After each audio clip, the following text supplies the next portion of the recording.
CPD Show. Hi, my name is Chris and I'll be your host for today. And today, my guest is Pastor Aran Richardson. Aran is the senior pastor of Riverside Church in Exeter and is also the team leader for the professional standards team for Assemblies of God GB. Aran, it's great to have you on the podcast. Welcome. Hey, thank you, Chris. It's good to be here. Slightly nervous. Never done a podcast before. Is this your first ever podcast?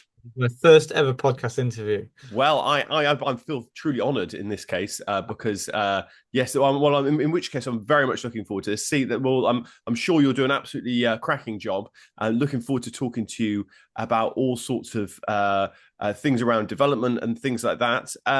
But before we talk about development, it's a tradition here. It's now a well-worn tradition that we talk about dessert. And I think it'd be remiss of us not to talk about dessert. So, Aran, what is your favorite dessert? Well, we're in the context of Lent, so I've decided to give up sugar for Lent. So I'm right in the middle of not actually eating my favorite dessert, but it will be cheesecake as number one. Anything with a biscuit base feel will get my attention on a menu. So, key lime pie, I'll go for that because I think I like the textural eating of a dessert. Banoffee pie, if it's got a good base, that's Yes. also in the same vein. Not chocolate cake won't turn my head at all, and flans would be my dessert hell, I guess, because Oh, that's okay. often squishy and the opposite of everything. So yeah, I'm a cheesecake fan. Okay. In my wedding, we asked for cheesecake because that was obviously really important. And then they served it on a flan base. Can you believe that? And it was a Oh. travesty. But fortunately, the marriage was able to survive, and we've been married for years. So, I mean, the questions must be asked about how a flan base managed to make it into a cheesecake for your wedding. I think that's the point, and I think it was just like a national headline story that I'd never heard somebody's like, let's put a flan base as a cheesecake because I kind of, when you open into expecting something and it's not what you expect, and it's like, oh Yeah. no, Yeah. isn't it? Okay. I Yeah. think they were trying to be posh and fancy. Yeah. Yeah. That's. I mean, the base with the cheesecake, of course, is very, very important. You can't have a flan base. In terms of style of cheesecake, that I mean, not all cheesecakes are the same. We have, a New York cheesecake. We've got a kind of more of a traditional cheesecake. There's different flavors of cheesecake. What's your favorite cheesecake? I'll always be the traditional. If that one's there, it's start there. And I will take the other versions, but it's start with the way they're meant to be, isn't it? Uh, So lemon cake is probably the Lemon premier. cheesecake. Yeah. Yeah, good choice. Really good choice. I think that kind of like that bit of sourness of the lemon works really well. Sweetness The of the rest of it. Americans have done a great, and their key lime pie, which I think is probably their equivalent, and that's got a subtle lemony flavor off of it from the lime and a nice little color kick. So I think I'd take that second, but yeah. And then do you have it with something, or is it just on its own? I'm very happy to have it on its own, and but being in Devon, most things come with clotted cream now, so that's kind of you got to probably have that. So Yeah, yeah, very good. No, I think good choice. I think a cheesecake is always a good choice, and I think if there's one on offer, I tend to gravitate towards it. I mean, I'm not normally in a place where you have like lots and lots of like desserts on offer, so there's normally like one that stands out. And if it's a cheesecake, I tend to be drawn towards that. So yeah, great choice of dessert. Excellent. All right. Well, we have three development resources to talk about today. So should we go into your first development resource that you brought with you today? yeah, so most of my if we're going to go with publications, I'm a Kindle reader, and so in bringing that, you carry your Kindle, which obviously I can access from most of my computer-based devices.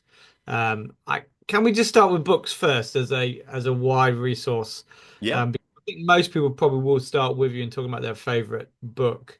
And I'll just give you some underlying principles if I can before I turn to a book. Most people think I don't read much. And most people think I can't remember anything I've read. And that's when everybody goes, I'm not a big reader, and they panic. But the truth is, you probably read more than you think, and you definitely retain more than you know. And I've just realized that when we first start these conversations, most people panic at not being a great book reader because we have these perfect ideals of people who read. Our national leader, I think, crunches a book a week, and when Wow. we see him doing that, we always kind of go, "I'm nowhere near that." But I've realized I've read more in the last 2 years than I have, and there's it's linked up with a little bit of rest and uh, reconciliation of that, and that's helping me just to settle my brain. But also the I like different genres of books, so I'm a researcher. So I'll pick a book on whatever's coming at me at the time, or I want to develop in the next 3 to 6 months. And I've got some unique ways of reading. If I can just say you don't have to read a book from A to B or cover to cover. You can go through it and pick out certain chapters that are more interest to you, and read them back to front if that works. And I kind of really love creative reading. So, because we're so formulated, I've started so many books with great intentions and then never finished them. So, I kind of now let's pick the best bits, and then once I'm in, I go through. So, here's a random book, and I don't know whether many people have picked him up. Jordan Peterson got my attention through various social media feeds. And I was on holiday and I was talking to a guy who wasn't a Christian, and he was reading it, and it was 12 Rules for Men. And I asked him, what was it? What's it like? And he wasn't a Christian at all, but he just gave me 12 rules for life, not for men. It's mostly men that read it. So, and he gave me a really good précis, and we had a really good conversation. So I went away and think, right, I'll pick that up and I'll read it, um, just to see what he says, and found whatever your view is on his Christian faith, deeply spiritual, deeply challenging, very clear about what he believes, and very Christ-centric, in the middle of all of his philosophy. And so I really enjoyed him, really. I do know that men in particular are reading more straighter um, literary work, so it's and clarity is probably something on the order of the day. Unfortunately, Andrew Tate is one of those who we don't perhaps subscribe with his material, but he's got popularity because of his clarity and challenge. But Jordan Peterson has got the same thing, but probably a better topic and subject. So. Yeah, absolutely, absolutely. And I think most people have heard of Jordan Peterson. He's very popular, intellectual at the moment, and being very popular with his books as well. And what is it about 12 Rules for Life that you really sort of resonated with? Were there any particular parts of the book, or what stood out to you? So yeah, I'll pick a particular one that stood out because of the way he unpacks topics. But responsibility, self-discipline, and truth, which are really good words. I think as particularly as a man, I want to take responsibility for my life. I wanted to be disciplined, and I want to live for truth. There's no doubt about that. My purpose does override my pleasure. In the world that we're in, as to what I'm about. And I just like somebody who would help me focus that and just sometimes turn out the noise of, an excessive media barrage that we often experience. And so just speaks plainly, truthfully into that. So just one of the things about confidence, just walking into a room and putting your shoulders back, and standing up straight, I think in that particular chapter, he uses the lobster, um, and the dominance of lobsters. And it's really scientific and biological. But it talks about how lobsters engage in warfare and they fight. And what happens when it's all about being the alpha lobster and winning and dominance. But the one that loses and survives, effectively, its brain goes through a whole system of reformation, and it learns to accept the dominance, really. And it was fascinating, and it just helps you see the world in its sometimes over champion state and seeking dominance, but still trying to be strong. And then it does link to trauma quite well. I do talk to a lot of people who have been dominated or maybe abused, and you've seen that change in their attitude and their belief and their mind structure because of that in order to survive. And behind it, it was just fascinating. He gets you going, thinking over here, but his point swings round, and he takes you on a journey and lands quite well. So it is good. Yeah. Um, Yeah, yes. I think for most people, I think Jordan Peterson's been, he came on the scene a few years ago, and I think just before COVID, he started to rise to sort of public fame, and a lot of it he's been talking about the Bible, and I think he's done courses on it as well, and I think even interestingly, you described the book to begin with as 12 Rules for Men because it has that definitely have that focus of engaging men, young men as well, and I wonder, what have you noticed, or how has it helped you in terms of thinking about discipleship, especially to men as well? Has it been something that's been helpful in how you think about discipleship or think about engaging people in the biblical text or anything like that? How's it sort of what sort of the impact that it's had on your ministry? That's a great question because I think in trying to when we're preaching and teaching and discipling, we definitely want to be relevant and we definitely want to be contextual. But I've realized the style shift of I think we've come through a season historically of trying to not so much please everybody, but trying to be so wide and encompassing, and particularly for younger men who are entering church and looking for discipleship. I've realized one thing they do want is clarity and challenge, which is great because I think that's what Jesus does. And I think in the Gospels, you see he's very clear, and he's not rude, but he's very strong on truth, and there's clear moments in Scripture where he calls things as they are. He's not afraid of doing that. And he challenges some of those, non-ideals of the day, which weren't great. He's really strong. Jesus is on spiritual leaders, isn't he? Those are hypocrites. You whitewash tombs. He doesn't mince his words there at all. And yet, when it comes to people who are generally seeking, he's incredibly welcoming and not soft and compromising, but really straight as to what people need to do. Just go away and sin no more. Sell your possessions and then come and follow me. And there's some really strong things. And I've realized the clearer I am, the more challenging I become that men in the church are responding to that call for Christ, and it's something that they feel that they can aspire up to. And uniquely, we're just seeing a whole group of both young adult men and young dads just rising up to the message of the gospel. And it's nice to see. And I feel that I need to be stronger in my message, because that attracts men to church, which is really good.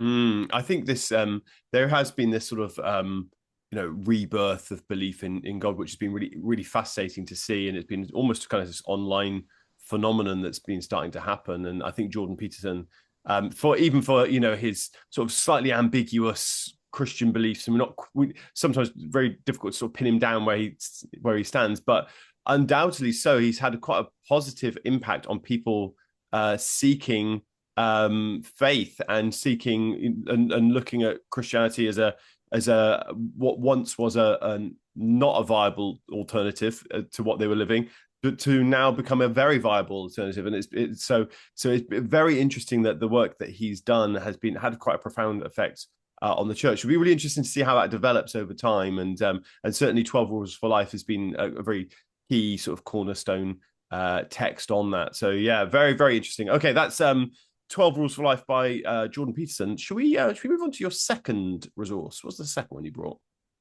Did we talk about potentially talking about the audio book? Because I kind of like if we're going to move through style, um, when people, particularly in CPD, I don't want people perhaps to draw. The only way I can develop myself is by reading a book. Yeah. This conversation is a lot wider, and it starts with the need to do that. But we definitely need to draw information. So audiobooks or podcasts, then come into the field of just different content that's available. So I'm up early and up at the gym, and it's a time that I can utilize for if I'm on a treadmill or if I'm doing weights, I can put either an audiobook or a podcast on. And I'll link this conversation for two, if that's okay, if I can take that, because I started on an audiobook with the ruthless elimination of hurry. Is it John Mark Comer? I was kind of Yes. Yeah. got this double name. Um, and he just set me into a whole framework of coming off that machine of ministry and going from one project to the next. And I do look forward all the time, but I run to the next corner. I very rarely stop or look back at where I've come from. And I think listening to him and his journey, and he just, I would think, was talking to leaders and saying, I think it's time to just stop. He brings sabbatical in as a wider principle into life, and talks through his journey. And I found it deeply moving, and it caused a whole shift in not just reading the book and what I did after that when I read it. Yeah, I think it's something that's. I mean, I've not read the book, but it's certainly one that I've heard lots about, and I think it's interesting, especially when we think about Pentecostal ministers, which were, that this is the area where we're in, and I think we're often used to that kind of, we have that Pentecostal work ethic, that comes from the roots of our movement, and I think a book like that is quite countercultural compared to where we are. So talk to me about that, about how that's really helped you and how it can be a sort of a benefit for ministers. So I'm an activist as kind of personality type. So I like busy and noise isn't particularly problematic to me, but he just pierced that and then says, I think you can do your best work when you just take time to sit and reflect and effectively not turn your brain off into nothingness, but to change its pace. And then suddenly in me going, okay, I'm going to try that and see if I can grow in that aspect. Suddenly my awareness of other things come into play. My awareness of God increases, for example. Probably my awareness of self. Um, we have sometimes negative attitudes. We sometimes have the way we perceive ourselves, and we try and suppress it. But it's good in the silence to that surface, and then rotate that in thought, so that we can process. Because silent prayer isn't effectively silent thought. It's just taking time to go, oh, what do I feel about that? Or why is that emotion so strong in me at the moment? Noise and busyness and activity never lets you sit in a chair and process some of your hurt or your trauma or your confusion. And I've realized, not because I'm an introvert, but the discipline of creating slowing periods of slower speed really helps. It helps your Bible reading. Definitely helps your prayer life. Um, definitely helps you to not feel guilty when you're going, I'm just switching off and just wandering and going for a walk, and having free thought without specific. So yeah, so I think it reduces stress levels, and probably Mm. is my decision making better and my team leading better, because I'm more open.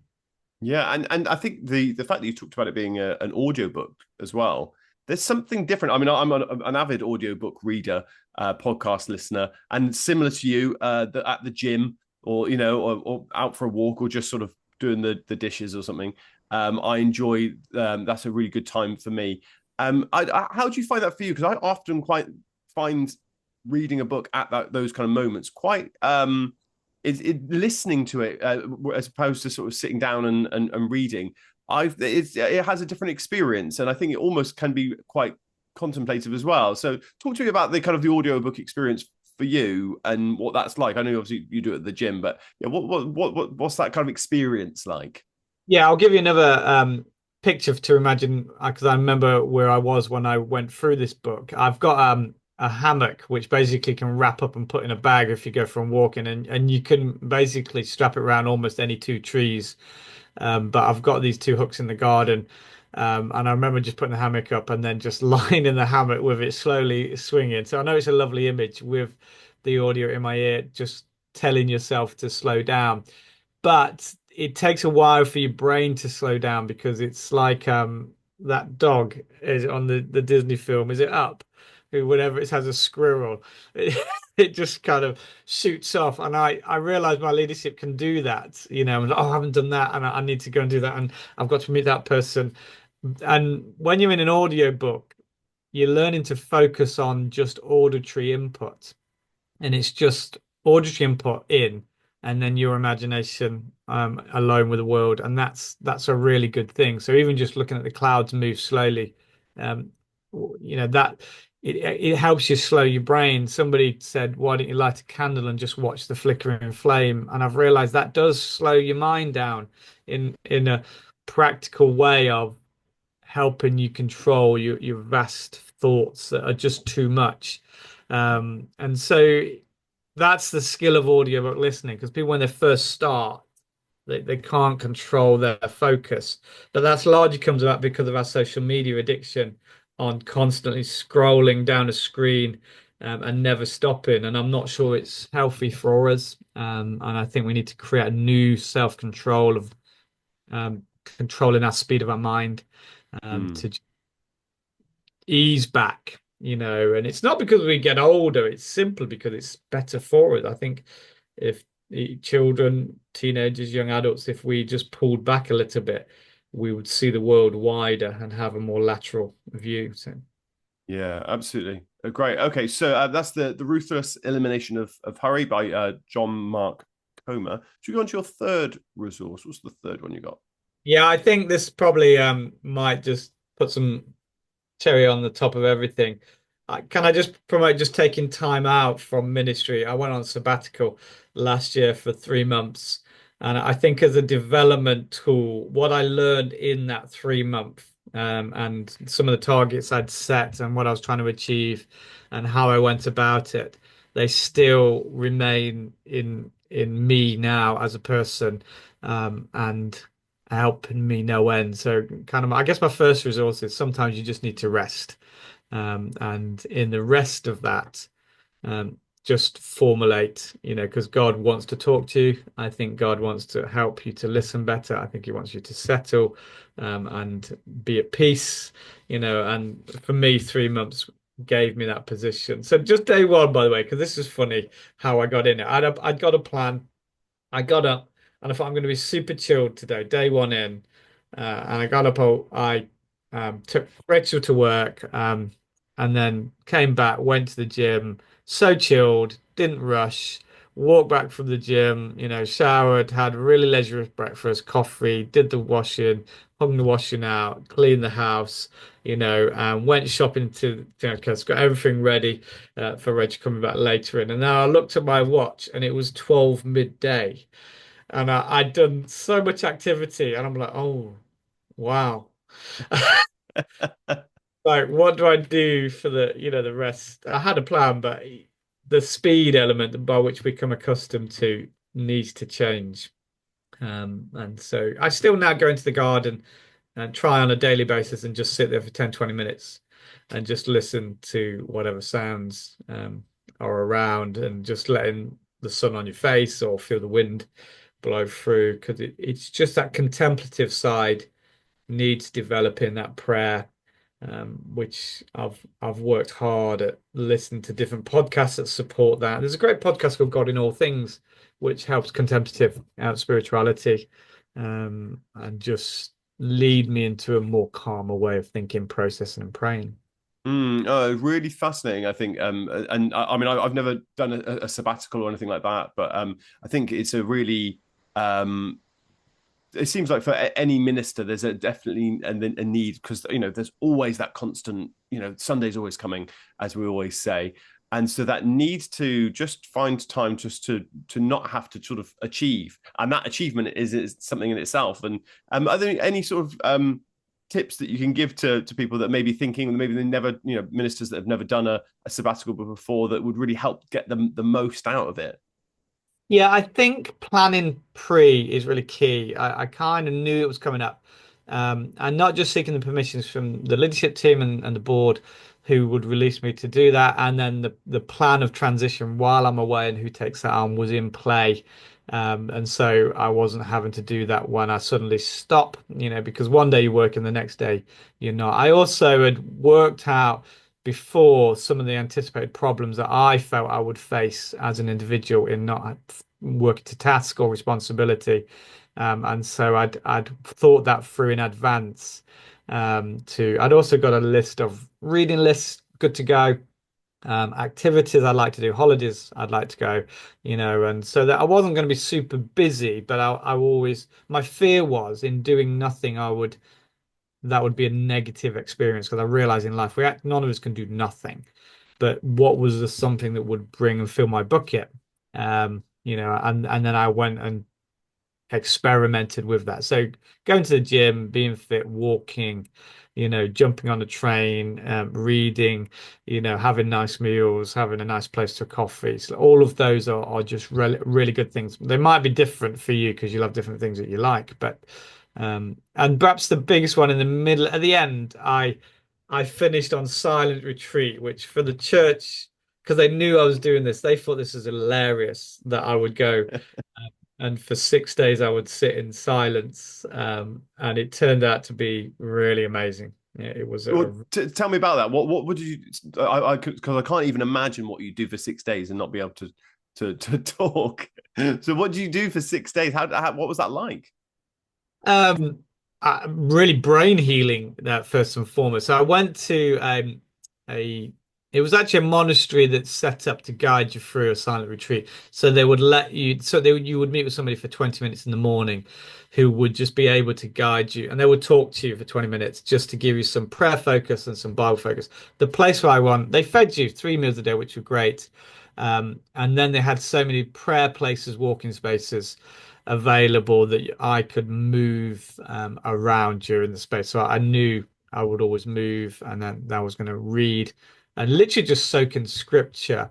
And they were good actually at doing that. Imaginative reading is one of the things that they would help you with, which I'd got some foundation of and built forward. And you just sit there with God, thinking and reading slowly. And it's really releasing. The challenges of it, like Rachel's my wife, been married for 30 years.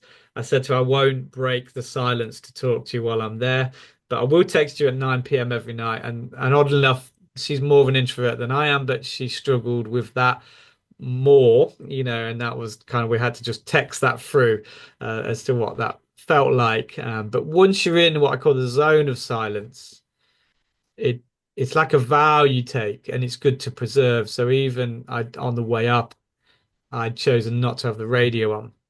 And then I was driving up there, just entering that space of silence, and I'd said, I just don't want to talk, use my mouth. I'll just think, reflect. I started drawing. There's a thing I used to do at school in drawing, and I kind of never returned to, but you just start sketching, and that's nice and quite cathartic, isn't it? Yeah, so I was really pleased and I felt quite enriched. But apparently, research says, I mean, whether you agree or not, is extroverts get the most out of silence, and Wow. they find it easier than introverts, which seems to go against what people would believe. So, Wow. Yeah. I mean, that's something that I wouldn't have expected. Yeah, I would have thought that the kind of the introverts would have just, it would have been a bit like a sort of a holiday for them. And I probably slightly include myself in that.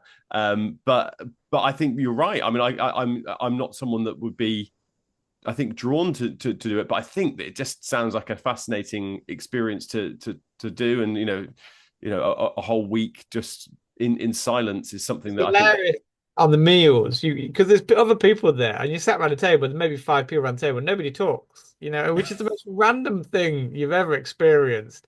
And yeah, there's this really strange thing. Your attentiveness to the needs of others just goes up exponentially. So when people need the salt or water pouring or space cleared or everybody becomes super polite in a silent prayer mode. And because it's just I don't know whether your obs go up just because you're decreasing something else that your talking side of your brain is switched. Well, you've chose to switch it off. But it was, when it first started, it was weird. But by the end of the week, it's just such a beautiful flow of people just silently. Um, there was one lady who really struggled with silence and was trying to engage conversation with everybody, and that became if I saw her come in my direction, I would just move, just so 'cause I would just sit there and nod, but I was going to be trapped a little bit because Yeah. she had a story that she wanted to share, which is unique to her and really quite powerful, but you're still trying to keep silent, aren't you? So.